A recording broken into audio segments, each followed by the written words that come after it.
আসসালামু আলাইকুম রহমতুল্লাহ। আজ আপনাদের জানাবো বিশ্বের কোন মুসলিম দেশে কোন পশু কোরবানি হয়। প্রথমে বাংলাদেশ আমরা সবাই জানি গরু এবং ছাগল প্রধান। বেশিরভাগই গরু কোরবানি হয়, তারপর ছাগল দ্বিতীয় অবস্থানে। এরপর পাকিস্তান। পাকিস্তানে প্রায় সবই কোরবানি হয়, গরু ছাগল, কিছু কিছু জায়গায় ভেড়া, কিছু মরু অঞ্চলে উট, তবে প্রধান গরু এবং ছাগল। তারপর রয়েছে আফগানিস্তান।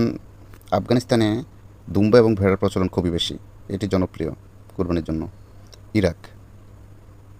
ইরাকে ভেড়া দুম্বা এগুলোর প্রচলন বেশি কুরবানির জন্য। সৌদি আরব। সৌদি আরবে ভেড়া এবং উট, দুম্বা দুম্বা আসলে ভেড়ারই একটি প্রজাতি, উট দুম্বা ভেড়াই প্রধান। ইরানে ভেড়া।